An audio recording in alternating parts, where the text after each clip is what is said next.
Welcome to Learning Station. It's a digital English Packet program. Assalamu alaikum everyone. Welcome to Learning Station. This is your host Asif Al Imran. Today I will discuss part of sentence. আমাদের এই grammar শেখার জন্য যে basic লেভেলের পড়াগুলো রয়েছে তার মধ্যে পার্টস অফ সেন্টেন্স অনেক গুরুত্বপূর্ণ।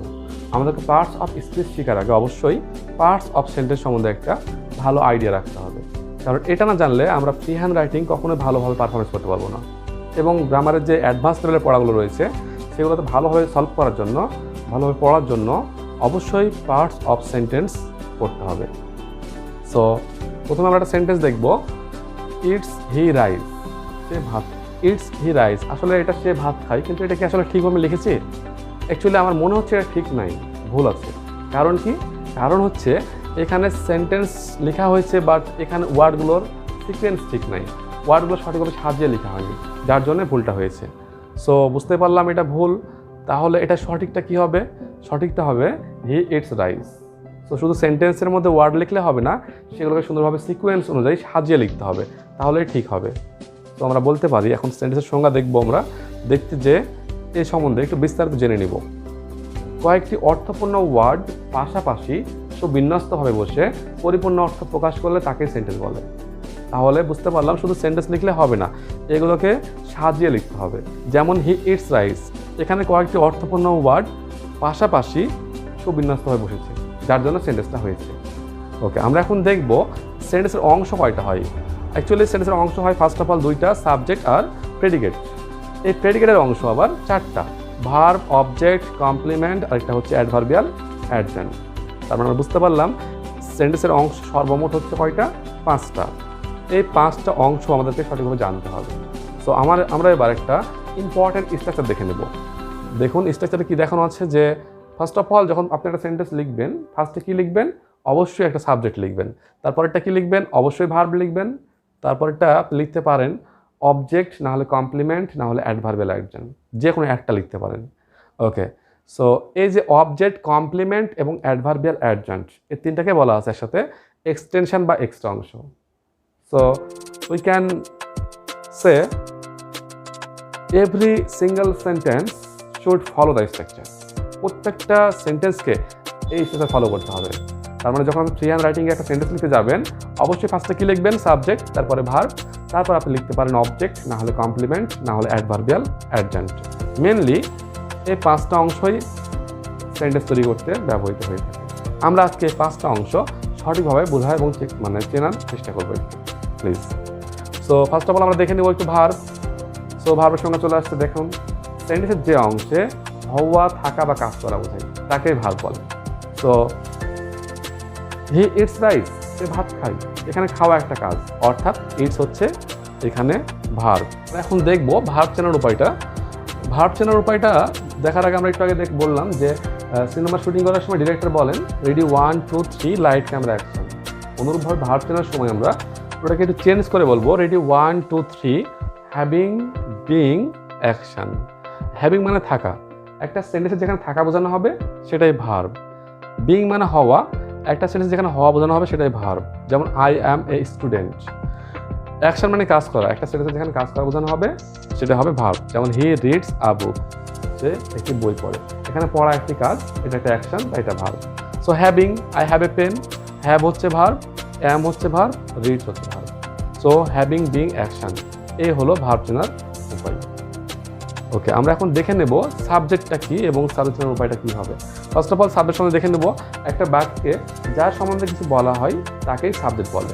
যেমন এখানে লেখা আছে Masum is a good boy, Masum একজন ভালো ছেলে, এখানে মাসুম সম্বন্ধে বলা আছে, তাই মাসুম হচ্ছে সাবজেক্ট। ওকে, আমরা এখন দেখব সাবজেক্ট চেনার উপায়। আমরা একটু আগে বললাম সাবজেক্ট এবং ভার্ব চেনার উপায়টা একই হবে, সেটা হচ্ছে রেডি 1 2 3 হ্যাভিং বিং অ্যাকশন। চেনার টেকনিকটা একই, কিন্তু ভাষা একটু আলাদা হবে। যেমন হ্যাভিং, যার কোনো কিছু থাকে সেই subject. I have a pen, আমার একটি কলম আছে, এখানে কলমটা কার আছে? আমার আছে, তাই আমি সাবজেক্ট। বিং মানে হওয়া, যে কিছু হয় সেই সাবজেক্ট। যেমন Raju is a bad boy, Raju খারাপ ছেলে, এখানে রাজু হচ্ছে, তার জন্য Raju subject. He reads the holy Quran, সে পবিত্র কোরআন পড়ে। তাহলে এখানে কে পড়ে? সে পড়ছে। কাজটা কে করছে? হি করতেছে, তাই হি হলো সাবজেক্ট। তো হ্যাভিং বিং অ্যাকশন দিয়ে আমরা এভাবে সাবজেক্ট এবং ভার্ব চিনতে পারবো। এছাড়াও সাবজেক্ট চেনার জন্য আরেকটি টেকনিক রয়েছে, সেই টেকনিকটা আমরা একটু দেখে নিব। প্রিন্সিপাল ভার্বকে কে বা কার দ্বারা প্রশ্ন করলে সাবজেক্ট পাওয়া যায়। আমরা একটু আগে দেখলাম এক্সাম্পলে হি ইজ আ স্টুডেন্ট, কে হয় একজন স্টুডেন্ট? সে। তার মানে আমি কে দিয়ে প্রশ্ন করে উত্তরটা পাচ্ছি। তো প্রিন্সিপাল ভার্ব আমরা যখনই কে বা কার দিয়ে প্রশ্ন করবো তখনই সাবজেক্ট পেয়ে যাবো। ওকে, আমরা এখন দেখব অবজেক্ট। হি রিডস এ বুক, সে একটি বই পড়ে। সো আমরা সংজ্ঞা দেখে নেব এখান থেকে। সাবজেক্ট বা কর্তা যাকে নিয়ে কাজ করে তাকেই অবজেক্ট বলা হয়। যেমন এখানে হি রিডস আ বুক, সে একটি বই পড়ে। সাবজেক্ট এখানে বইটাকে নিয়ে কাজ করছে। যদি বইটি না থাকতো তার কাজ করা হতো না। তার জন্য বুঝতে পারছি আমরা এখানে এই বুকটাই হচ্ছে এখানে অবজেক্ট। এখন আমরা দেখব অবজেক্ট চেনার উপায়টা কী হবে। অবজেক্ট চেনার উপায়টা হচ্ছে প্রিন্সিপাল ভার্বকে কি বা কাকে দ্বারা প্রশ্ন করলে অবজেক্ট পাওয়া যায়। যদি আপনি কোনো ভার্বকে কি বা কাকে দিয়ে প্রশ্ন করেন তাহলে অবশ্যই অবজেক্ট পেয়ে যাবেন। সো আমরা এখন দেখে নিব যে অবজেক্ট কয় প্রকার। অবজেক্ট হচ্ছে দুই প্রকার, অ্যানিমেট আর ইনঅ্যানিমেট। অ্যানিমেট অবজেক্টের আরেকটা নাম আছে, সেটা হচ্ছে ইনডিরেক্ট। অ্যানিমেট অবজেক্ট বা ইনডিরেক্ট অবজেক্ট। আর আরেকটা হচ্ছে ইনঅ্যানিমেট অবজেক্ট বা ডিরেক্ট অবজেক্ট। সো অ্যানিমেট কথাটা হচ্ছে অ্যানিম্যাল থেকে। অ্যানিম্যাল মানে হচ্ছে প্রাণী, প্রাণীবাচক। অর্থাৎ আমরা বলতে পারি যে অবজেক্টের জীবন আছে তাকে বলা হয় অ্যানিমেট অবজেক্ট বা ইনডিরেক্ট অবজেক্ট। আর ইনঅ্যানিমেট অবজেক্টে কী হবে? অপ্রাণীবাচক বা বস্তুবাচক। আমরা বলতে পারি যে অবজেক্টের জীবন নাই তাকে বলা হয় ইনঅ্যানিমেট অবজেক্ট অথবা ডিরেক্ট অবজেক্ট। আমরা একটু আগে শিখে আসলাম প্রিন্সিপাল ভার্বকে কি বা কাকে দ্বারা প্রশ্ন করলে অবজেক্ট পাওয়া যায়। প্রিন্সিপাল ভার্বকে কাকে দ্বারা প্রশ্ন করে যদি উত্তর পাওয়া যায় সেটা হবে অ্যানিমেট অবজেক্ট। আর যদি কি দিয়ে প্রশ্ন করে কোনো উত্তর পাওয়া যায় সেটা হবে ইনঅ্যানিমেট অবজেক্ট। আমাদেরকে অবশ্যই এক্সাম্পল দেখতে হবে, তাহলে সমস্যা হবে না ইনশাল্লাহ। সো আমরা দেখব আই লাইক হিম, আমি তাকে পছন্দ করি। আমি কাকে পছন্দ করি? তাকে। আমি কাকে দিয়ে প্রশ্ন করে উত্তর পেয়েছি এবং নিশ্চয়ই আমি বুঝতে পারছি হিমের জীবন আছে, এটা ব্যক্তির পরিবর্তে বসে। সো এখানে হিম হচ্ছে অ্যানিমেট অবজেক্ট। তাহলে ইনঅ্যানিমেট কী হবে? আই রিড এ বুক, আমি একটি বই পড়ি। আমি কি পড়ি? একটি বই পড়ি। নিশ্চয়ই বইয়ের জীবন নাই এবং কী দিয়ে প্রশ্নের উত্তরটা পাওয়া গেছে। সো আমরা বলতে পারি এ বুকটা হচ্ছে এখানে ইনঅ্যানিমেট অবজেক্ট। সো সর্বোপরি বলা যায় প্রিন্সিপাল ভার্বকে কি বা কাকে দিয়ে প্রশ্ন করলে অবজেক্ট পাওয়া যায়। সো আপনারা একটু মনে রাখবেন, সাবজেক্ট চেনার উপায় ছিল প্রিন্সিপাল ভার্বকে কে বা কার দিয়ে প্রশ্ন করলে সাবজেক্ট পাওয়া যায়, আর অবজেক্ট হচ্ছে কি বা কাকে দিয়ে প্রশ্ন করলে অবজেক্ট পাওয়া যায়। অনেক স্টুডেন্ট এটা উল্টাপাল্টা করে ফেলে, যার জন্য একটু ক্লিয়ারলি এটা মনে রাখার চেষ্টা করতে হবে। ওকে, আমরা এখন দেখব complement. He is a student, সে হয় একজন ছাত্র। এখানে হি ইজ এ স্টুডেন্ট, এখানে যদি বলা হতো হি ইজ তাহলে বাক্যটা সম্পূর্ণ হতো না। এখানে যখন স্টুডেন্ট লেখা হলো, স্টুডেন্ট দ্বারা বাক্যটা সম্পূর্ণ হলো।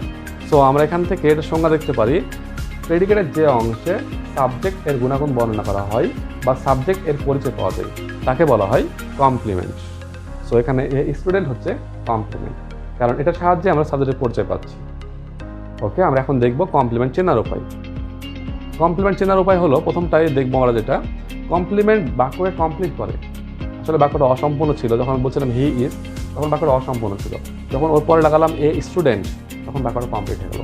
কারণ বুঝতে পারলাম কমপ্লিমেন্টের কাজ হচ্ছে বাক্যকে সম্পূর্ণ করা। ওকে, এবার যেটা বলছি এটা অনেক ইম্পর্টেন্ট, এটা কোনো স্টুডেন্ট মনে রাখতে পারলে সে কখনো কমপ্লিমেন্ট চিন্তা ভুল করবে না ইনশাল্লাহ। তো কমপ্লিমেন্ট হলো সাবজেক্ট এর একটি ভিন্ন রূপ। অর্থাৎ আমি একটু ক্লিয়ার করে দিচ্ছি, কমপ্লিমেন্ট এবং সাবজেক্ট একই ব্যক্তিকে বুঝতে হবে। যদি আমি বলি মাই ফাদার ইজ এ টিচার, আমার বাবা একজন শিক্ষক। মাই ফাদার যিনি টিচারও তিনি একজনই। যদি একজনই বোঝানো হয় তাহলে সেটা হবে কমপ্লিমেন্ট। সবাইকে এটা মনে রাখতে হবে। ওকে, এবার আমরা দেখবো হচ্ছে অ্যাডভার্বিয়াল অ্যাডজান্ট। হি ওয়াক স্লোলি, সে আস্তে আস্তে হাঁটে। ওকে, সেন্টেন্সের যে অংশে কাজের সময়, স্থান, কাল, দিক, উদ্দেশ্য, অবস্থা, কারণ, পদ্ধতি ইত্যাদি বোঝায় তাকে বলা হয় অ্যাডভার্বিয়াল অ্যাডজান্ট। অ্যাকচুয়ালি আপনি যদি এটা সংজ্ঞাটা মনে রাখতে পারেন তাহলে আপনার এটা চিনতে ইনশাল্লাহ সমস্যা হবে না। তারপর আমরা চেনার উপায় দিয়ে দেবো ইনশাল্লাহ। একটু দেখে নিন চেনার উপায়টা। প্রিন্সিপাল ভার্বকে কেমন করে, কোথায়, কখন, কিভাবে দ্বারা প্রশ্ন করলে অ্যাডভার্বিয়াল অ্যাডজান্ট পাওয়া যায়। আমরা একটা এক্সাম্পল দেখে নিব। হি গোজ টু স্কুল এভরিডে, সে প্রত্যেকদিন স্কুলে যায়। এখানে অবশ্যই হি সাবজেক্ট, গোজ হচ্ছে ভার্ব, টু স্কুল ওকে, তাহলে টু স্কুলটা কী হবে দেখে নিই, প্রশ্ন করি। সে কোথায় যায়? স্কুলে যাই। তার মানে কোথায় দিয়ে প্রশ্নের উত্তরটা পেয়েছি, তার জন্য হচ্ছে টু স্কুলটা হচ্ছে এখানে অ্যাডভার্বিয়াল অ্যাডজেন্ট। কখন যাই? প্রত্যেক দিন যাই। তার মানে কোথায় দিয়ে প্রশ্নের উত্তরটা পাওয়া গেছে, কখন দিয়ে প্রশ্নটা পাওয়া গেছে, তার জন্য এটা হবে এখানে অ্যাডভার্বিয়াল অ্যাডজেন্ট। সো আমরা বুঝতে পারলাম প্রিন্সিপাল ভার্বকে কেমন করে, কোথায়, কখন, কিভাবে তারা প্রশ্ন করলে অ্যাডভার্বিয়াল অ্যাডজেন্ট পাওয়া যাবে। সো ডিয়ার স্টুডেন্টস, আমরা বুঝতে পারলাম যে এভাবে আমরা 5টা অংশগুলো চিনতে পারবো এবং সবগুলা ডিটেলস পড়ানো হলো। ওকে ডিয়ার স্টুডেন্ট, আমরা দেখতে চাই আপনি আসলে যে ক্লাসটা করলেন সেটা কতটুকু বুঝতে পারলেন, সেজন্য আপনাকে একটু টেস্ট করা হবে। সো ফার্স্ট অফ অল দেওয়া আছে my father is a teacher. এরকমভাবে এখানে মোট 5টা সেন্টেন্স দেওয়া হচ্ছে। I have a pen, she cooks rice every day, my friend gives me a pen, the sun rises in the east. আপনাকে প্রত্যেকটা সেন্টেন্স খাতায় লিখতে হবে। খাতায় লেখার পরে প্রত্যেকটা ওয়ার্ডের নিচে আন্ডারলাইন করে দেখাবেন এখানে কোনটা সেন্টেন্সের কোন অংশ, অর্থাৎ কোনটার নাম কি। এটা লেখা পর্যন্ত এই সময়টাতে আপনি ভিডিওটা অফ করে রাখবেন।